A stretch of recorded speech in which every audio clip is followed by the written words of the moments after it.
Assalamualaikum warahmatullahi wabarakatuh. Perkenalkan, nama saya Aulia Anggraini, NIM 2425452307. Baik, saya akan mempresentasikan tugas akhir saya mengenai materi 1 sampai materi akhir manajemen agribisnis dan usaha tani. Baik, yang pertama itu adalah pengertian agribisnis. Jadi, pengertian agribisnis itu adalah semua kegiatan bisnis pertanian yang mencakup bidang pertanian dari hulu hingga hilir. Kemudian, yang kedua adalah arti pertanian atau pengertian pertanian dalam arti sempit. Pertanian dalam arti sempit adalah hanya kegiatan bercocok tanam atau membudidayakan tanaman saja. Sedangkan pertanian dalam arti luas adalah kegiatan pertanian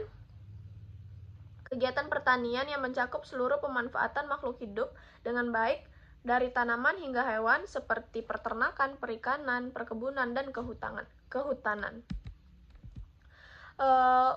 Kemudian usaha tani adalah cara mempelajari sumber daya secara efektif dan efisien untuk menciptakan output pertanian. Sedangkan bisnis adalah kegiatan yang dilakukan seseorang atau kelompok untuk memproduksi, penjualan, atau menukar barang dan jasa agar mendapatkan keuntungan. Kemudian materi selanjutnya adalah tentang subsistem agribisnis. Yang pertama yaitu hulu. Hulu ini mencakup seperti pengadaannya, distribusi, sarana prasarana pertanian. Sedangkan on farm adalah memproduksi pertanian atau penunjangan dalam bisnis pertanian tersebut. Sedangkan hilir adalah pengelolaan hasil dari produksi pertanian tadi sampai ke pemasaran. Kemudian terakhir adalah konsep manajemen. Suatu proses yang dikerjakan individu atau kelompok untuk mencapai tujuan tertentu. Ada fungsi manajemen itu ada yang pertama ada perencanaan, pengorganisasian, pengawasan, sampai evaluasi. Sedangkan ruang lingkup manajemen itu yang pertama itu adalah manajemen produksi, manajemen pemasaran, manajemen keuangan, manajemen sumber daya manusia, sampai dengan rantai pasok. Baik, materi kedua yaitu tentang perencanaan. Jadi perencanaan adalah langkah awal dari persiapan tindakan untuk mencapai tujuan yang telah direncanakan tadi. Perencanaan dalam agribisnis sangatlah penting. Kenapa? Karena sebelum kita memulai untuk memproduksi atau melakukan kegiatannya, kita butuh kegiatan perencanaan yang agar dapat menunjang kegiatan yang telah kita rencanakan tadi berhasil atau tidak, tercapai atau tidaknya.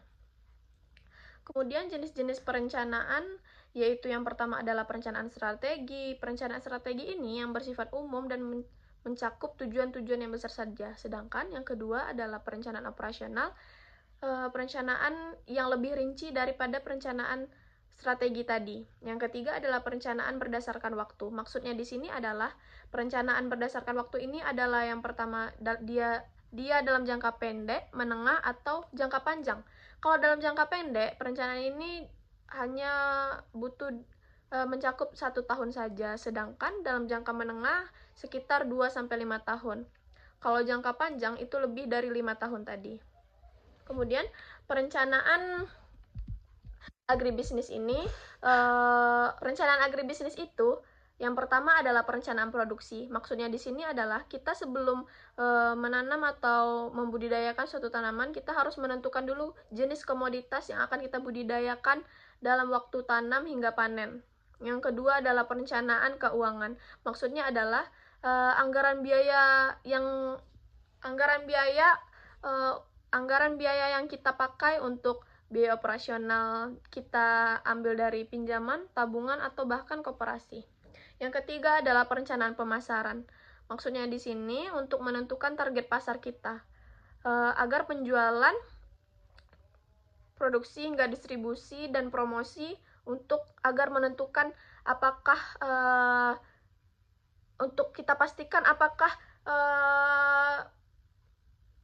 yang kita produksi ini masuk pasar atau tidak. Yang keempat adalah risikonya, mengidentifikasikan risiko, apakah kalau kita membudidayakan tanaman ini bisa gagal panen atau risiko kenaikan harga dan lain-lain.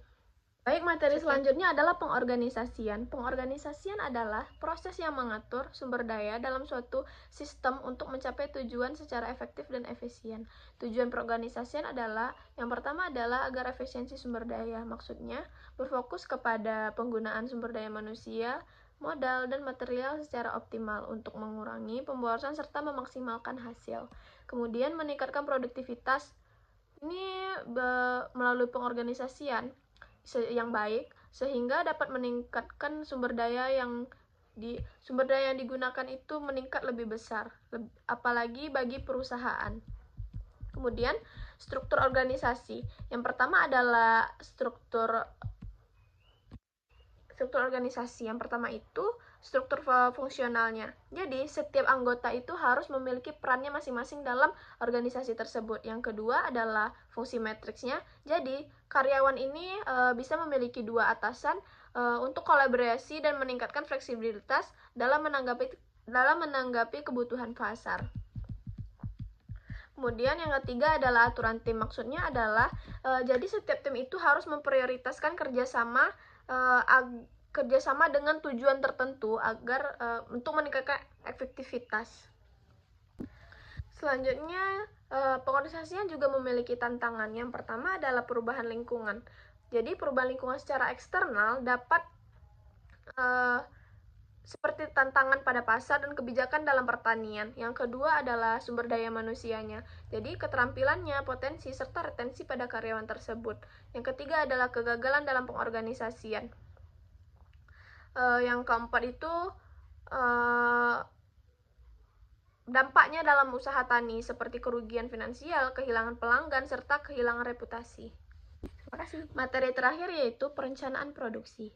Perencanaan produksi adalah perencanaan yang mencakup dari planning atau perencanaan, yang kedua pengorganisasian dan pengendalian seluruh kegiatan produksi untuk mencapai efisiensi serta efektivitas dalam mewujudkan tujuan bisnis.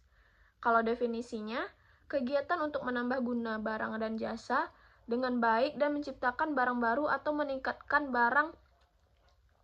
kegunaan barang yang sudah ada. Setelah itu, diproduksi juga memiliki jangka waktu. Ada jangka waktu panjang dan pendek. Jangka waktu pendek ini adalah faktor produksinya tetap dan terbatas. Sedangkan jangka waktu panjang, semua faktor bisa diubah untuk memperluas usaha dan strategi dalam jangka panjang. Tujuannya yaitu, yang pertama untuk meningkatkan kualitas produk agar bisa memenuhi kebutuhan dan kepuasan konsumen. Yang kedua adalah mengoptimalkan kebutuhan sumber daya seperti tenaga kerja, bahan baku, mesin atau alat, serta waktu yang digunakan supaya tidak terjadinya pemborosan. Yang ketiga yaitu penggunaan biaya produksi dengan cara meningkatkan efisiensi tadi sehingga tidak ada pemborosan dan bisa bersaing dengan pasar. Kemudian perencanaan produksi. Perencanaan produksi itu gunanya yang pertama untuk meningkatkan produktivitas agar sesuai dengan permintaan pasar. Yang ketiga adalah strategi keberlanjutan. Ini berfokus pada hasil lingkungannya. Yang ketiga yaitu efisiensi sumber daya agar mengoptimalkan sumber daya yang ada supaya tidak terjadi pemborosan serta hemat. Yang keempat itu menentukan target pasar. Menentukan target acuan untuk produksi di pasar. Terima kasih. Sekian, terima kasih. Assalamualaikum warahmatullahi wabarakatuh.